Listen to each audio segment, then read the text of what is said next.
ही तो मारे थे, 8 महीने क्यों लग गए उनको बाहर आने में। जिस तरह से पूरे केस को उलझा दिया गया और जिस तरह से एनहेंस किया गया और एक जातिगत रूप देने का प्रयास किया गया पूरे के पूरे केस को। सर तब से नरेश मीणा जेल से बाहर आया, वो बड़े एक्टिव मोड में नजर आ रहे हैं। एक जन क्रांति रैली का भी वो आगाज कर चुके हैं हड़ौती से। तो क्या वो रैली राजस्थान की राजनीति में कुछ हलचल मचाने वाली है? बेशक हलचल मचाने वाली है। राजनीतिक कवच की असल में आवश्यकता है नरेश मीणा को कि उनके लिए भी कोई फटक के बाहर आए। जो असल में दर्द है नरेश मीणा का वो यही है कि अच्छा सर, किरोड़ी लाल मीणा से भी ज्यादा खुश नहीं है नरेश मीणा।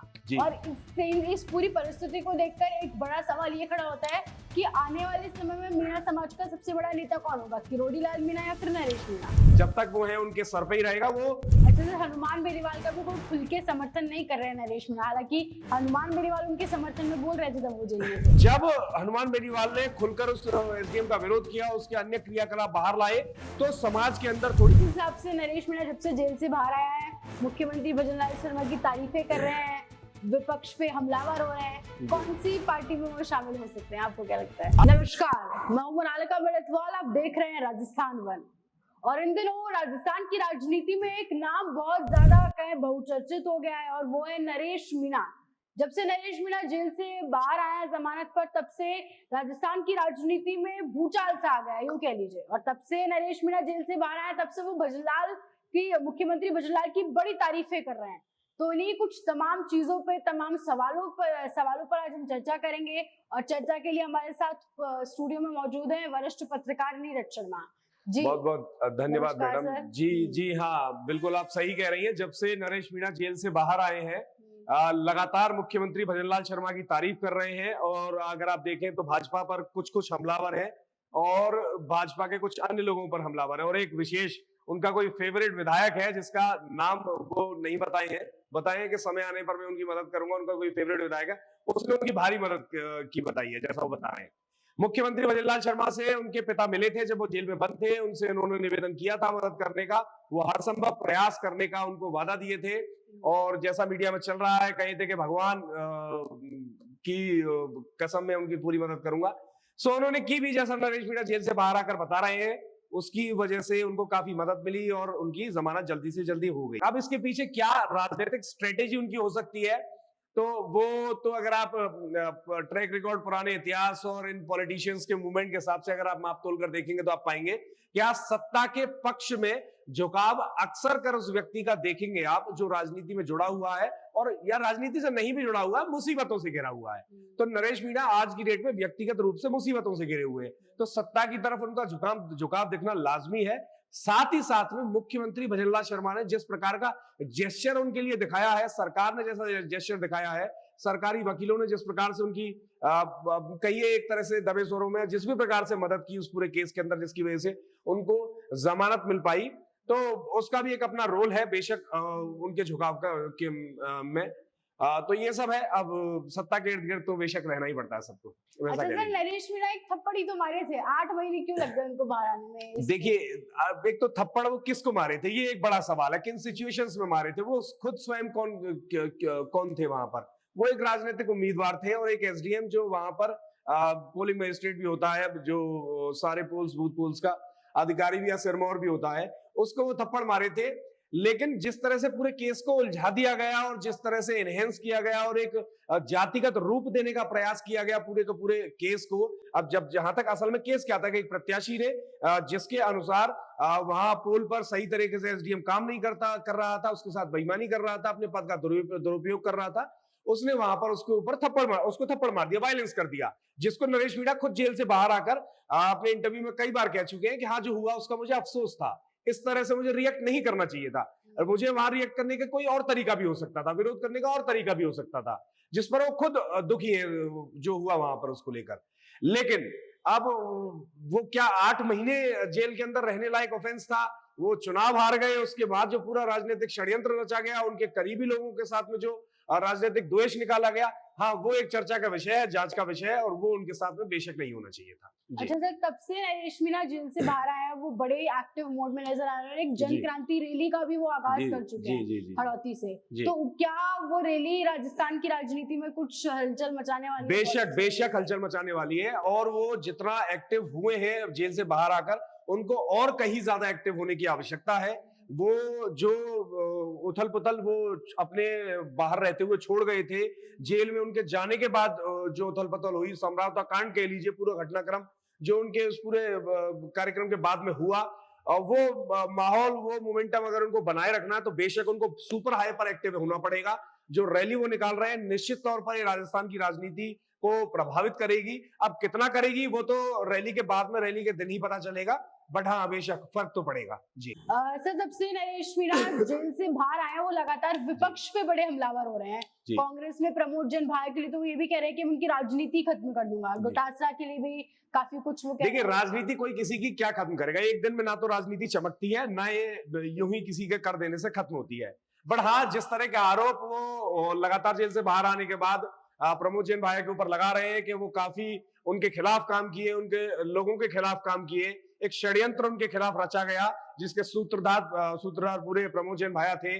और जब उन पर आरोप इस तरह से लगे और डोटासरा एकदम से उनके लिए जो भड़क के मैदान में आए, कोई हाथ तो लगा के दिखाए, तो इसी तरह के राजनीतिक कवच की असल में आवश्यकता है नरेश मीणा को, कि उनके लिए भी कोई फटक के बाहर आए। जो असल में दर्द है नरेश मीणा का वो यही है कि उनके लिए कोई एकदम से ताल ठोक के बाहर आने वाला है नहीं। अच्छा सर, वो ओम बिरला जो है उनके लिए भी वो तमाम चीजें कर रहे हैं, उनकी राजनीति पे उस पर क्या कहेंगे? ओम बिरला, आप देखिए जिस तरह से वो आरोप लगा रहे हैं कि दो गुट है भाजपा में, ये है सत्ता, और तमाम लोग सरकार के खिलाफ भी काम करने की कोशिश कर रहे हैं, घेरने की कोशिश कर रहे हैं। तो अगर आप देख लीजिए, राजनीति के अंदर हमेशा दो गुट या कई गुट होते हैं। पूर्ववर्ती सरकार के अंदर अशोक गहलोत, सचिन पायलट को लेकर एक गुट था, लगातार 5 वर्ष खींचतान चलती रही, जिसकी वजह से सरकार भी अपने आप में काफी ज्यादा कमजोर रही। तो गुट तो आपको हमेशा सत्ता में दिख ही जाएंगे, क्योंकि सरकार, पार्टी या पूरी सत्ता या नेता, ये एक बड़ा परिवार होता है। आप और हम समझते हैं कि परिवार में सबको खुश रखना संभव नहीं है, तो हो सकता है ऐसा कुछ ना कुछ कार्यक्रम हो। नरेश मीणा जिस कॉन्फिडेंस से आरोप लगा रहे हैं, निश्चित तौर पर हो सकता है कि कुछ ना कुछ ऐसा मामला जरूर हो और हमारे सामने जल्दी आए। जी। अच्छा सर, किरोड़ी लाल मीणा से भी ज्यादा खुश नहीं है नरेश मीणा, और इस पूरी परिस्थिति को देखकर एक बड़ा सवाल ये खड़ा होता है कि आने वाले समय में मीणा समाज का सबसे बड़ा नेता कौन होगा, किरोड़ी लाल मीणा या फिर नरेश मीणा? देखिए, मीणा समाज का आने वाले समय में नेता कौन होगा, ये तो भविष्य में देखने वाली बात है। किस तरह से समाज के लिए कौन सा नेता क्या काम करता है, ये भी बड़ा ही इंपॉर्टेंट रोल प्ले करेगा। लेकिन फिलहाल किरोड़ी लाल मीणा सबसे बड़े नेता हैं, वो संघर्ष करते आ रहे हैं। क्या नरेश मीणा बड़े नेता है मीणा समाज के? बेशक वो भी बहुत बड़े नेता हैं, बट हाँ, अभी भी ताज किरोड़ी लाल मीणा के सर पर ही है। जब तक वो है उनके सर पर ही रहेगा। वो शायद कल को नहीं रहेंगे, उनके ही सर पर रहेगा, जब तक उनसे कोई बड़ा लकीर नहीं खींच देता कम से कम। हाँ, मीणा समाज के सिरमौर किरोड़ी लाल मीणा है, लेकिन नरेश मीणा ने भी बहुत काम किया, समाज को बल देने का काम किया है, कई ऐसी आवाजों को ताकत देने का काम किया है जो कहीं घूम ही रही थी, खो ही रही थी। और ना सिर्फ मीणा समाज, आप देखिए नरेश मीणा अब सर्व समाज की बात करते हैं, तमाम तरह के उनके साथ लोग। एक इंटरव्यू मैं शायद आपका या किसी का देख रहा था नरेश मीणा के साथ में, वो बातचीत करते हुए एक अलग समाज के, एक राजपूत समाज के अपने साथी को उन्होंने बुला लिया कि ये मेरा भाई है, इसने मेरे साथ में हर तरह से साथ दिया है। तो उनके साथ अन्य समाज के भी लोग जुड़े हुए हैं बड़ी मात्रा में। अब मीणा समाज का नेता कौन बड़ा होगा, वो तो समाज के लिए जो जैसा काम करेगा वही समाज का बड़ा नेता बनेगा। जी। अच्छा सर, हनुमान बेनीवाल का भी कोई खुल के समर्थन नहीं कर रहे हैं नरेश मीणा, हालांकि हनुमान बेनीवाल उनके समर्थन में बोल रहे थे जब वो जेल में थे। देखिए, नरेश मीणा जिस तरह से हनुमान बेनीवाल ने नरेश मीणा का समर्थन किया था, आपने बेनीवाल की अगर पुरानी राजनीति और स्ट्रेटेजी देखी हो, वो काफी एग्रेसिव और प्रोएक्टिव नेता है। अगर उनको किसी मुद्दे पर किसी के साथ खड़ा होना होता है तो वो साथ खड़े होते हैं, बातें नहीं करते हैं। लेकिन नरेश मीणा वाले एंगल में वो सिर्फ बातें कर रहे थे, वो बयान दे रहे थे। लेकिन क्या इससे नरेश मीणा को फायदा हुआ? बहुत फायदा हुआ, क्योंकि जो मैंने आपको शुरुआत में बोला कि दो जातियों के बीच में वैमनस्य पैदा करने का एक माहौल बनाने की कोशिश की गई थी। जैसे ही नरेश मीणा वाला एक कांड हुआ था, वो जेल गए थे, क्योंकि जो एसडीएम था वो चौधरी था, वो जाट समाज का था। जब हनुमान बेनीवाल ने खुलकर उस एसडीएम का विरोध किया, उसके अन्य क्रियाकलाप बाहर लाए, तो समाज के अंदर थोड़ी एक अलग छवि नरेश मीणा को लेकर बनी, और जो विरोध पनप रहा था जाट समाज के अंदर नरेश मीणा को लेकर, वो थोड़ा शांत हुआ। तो फायदा तो नरेश मीणा को पहुंचा है बेनीवाल के बयान से। लेकिन जिस तरह से वो बयान दे रहे थे, इसी तरह से वो बेनीवाल के समर्थन में बाहर आकर बयान दे रहे हैं। वो भी वैसा नहीं है कि अब वो नरेश मीणा जाकर ऐसा ही भर्ती के आंदोलन में शामिल हो जाएं, बेनीवाल के साथ, उनके साथ खड़े हो जाएं। तो जिस तरह से वो साथ दिए थे, उस तरह से वो साथ दे रहे हैं, वो तो साफ दिख रहा है। जी। अच्छा सर, एक और सबसे बड़ा सवाल, जिस हिसाब से नरेश मीणा जब से जेल से बाहर आया है, मुख्यमंत्री भजनलाल शर्मा की तारीफें कर रहे हैं, विपक्ष पे हमलावर हो रहे हैं, कौन सी पार्टी में वो शामिल हो सकते हैं, आपको क्या लगता है? अब पार्टी में वो कौन सी में शामिल होंगे ये तो भविष्य बताएगा, लेकिन हाँ अभी फिलहाल भारतीय जनता पार्टी और सत्ता की ओर झुकाव दिख रहा है।